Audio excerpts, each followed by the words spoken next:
बिहार में चुनाव है तो जाहिर सी बात है कि बिहार के सियासतदारों की हलचल तेज होगी ही। लेकिन इस बार बिहार के चुनावी मैदान में यूपी के मॉडल की आवाज भी खूब जोरों से गूंज रही है। सीएम योगी का प्रभाव बिहार के चुनाव में साफ देखने को मिल रहा है और अब सपा अध्यक्ष अखिलेश यादव भी मैदान में दम भर रहे हैं। क्या है इसके मायने, इस रिपोर्ट में देखिए। बंटे थे तो कटे थे, बटेंगे नहीं तो कटेंगे नहीं, एक रहेंगे तो सेफ भी रहेंगे। बिहार में अभी पूरा विपक्ष एनडीए के बयानों का पलटवार ही ढूंढ रहा था। इसी बीच सीएम योगी ने बिहार में अपने बयानों से वो चाल चल दी है जिसने महाराष्ट्र और हरियाणा के विधानसभा चुनाव में बीजेपी की जीत की पटकथा लिख दी थी। सीएम योगी का ये बयान जनता को खूब भाया है और बिहार में भी अब सीएम योगी ने यही फार्मूला फिर से अपनाया है। हालांकि सीएम योगी ने हवाला सनातन सूक्ति का दिया, लेकिन इस बयान के मायने कई माने जा रहे हैं। अयोध्या और मिथिला को जोड़ करके राम राज्य की अवधारणा को साकार करने की दिशा में आगे बढ़ना है। और राम राज्य की अवधारणा ये तभी आएगी जब बिहार में एनडीए की सरकार आएगी।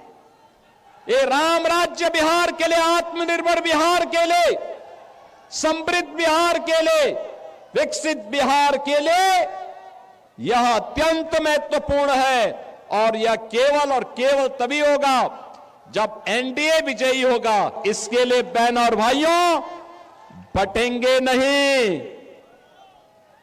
कटेंगे भी नहीं। याद करना, बंटे थे तो कटे थे,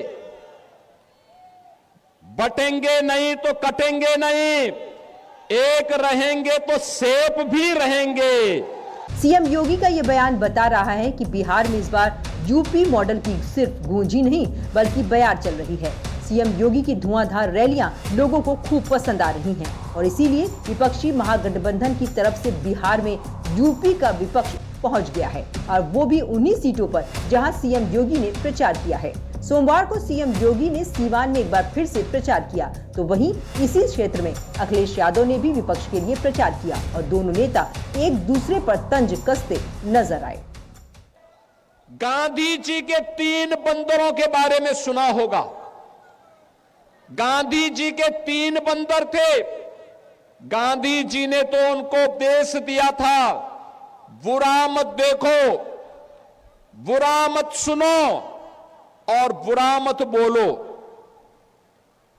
लेकिन आज इंडी गठबंधन के 3 और बंदर आ गए। ये 3 बंदर पप्पू, टप्पू और अप्पू के नाम पर। एक पड़ोसी आए थे, कोई पड़ोसी, एक रंगा पड़ोसी, एक रंगा है वो कभी बहुरंगी लोगों को स्वीकार नहीं कर सकते हैं। दरअसल सीएम योगी पिछले कई दिनों से सारण क्षेत्र में प्रचार कर रहे हैं और जिस तरह से उनका इम्पैक्ट पिछले कई चुनावों से दूसरे राज्यों में देखने को मिला है, विपक्ष को शायद ये डर इस बार भी है, क्योंकि अगर सीएम योगी का जादू चला तो इसका फायदा ही बीजेपी को मिलता है। पिछले चुनाव इसके गवाह हैं। अब इसी को काउंटर करने के लिए विपक्ष की तरफ से सपा मैदान में है। एनडीए गिरवी रखना चाहता है बिहार को, गिरवी, और ये घबराए हुए हैं तेजस्वी की नौकरी देने के वादे से, 2500 महिलाओं को सम्मान देने से और जो जीविका है उन्हें 30,000 रुपए महीना देने की।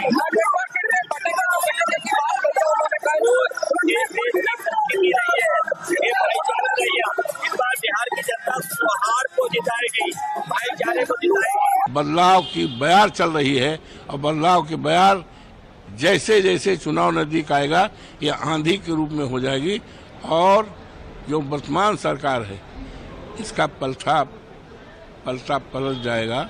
सरकार दूसरी बनेगी, महागठबंधन की शानदार सरकार बनेगी और यहाँ से जो बेरोजगारी बड़े पैमाने पर जिस पर ध्यान नहीं दिया गया, पढ़े लिखे नौजवान बड़ी बड़ी डिग्रियाँ लेकर जलाने की सोचते हैं, आत्महत्या पर सोचते हैं, इस दिशा में कोई काम नहीं हुआ।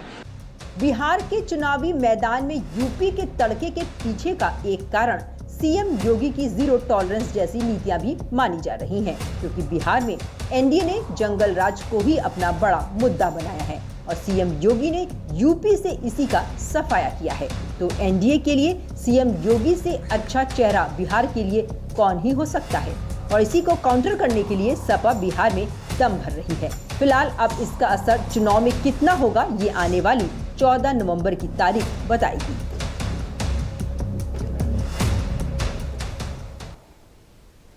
बिहार में सिर्फ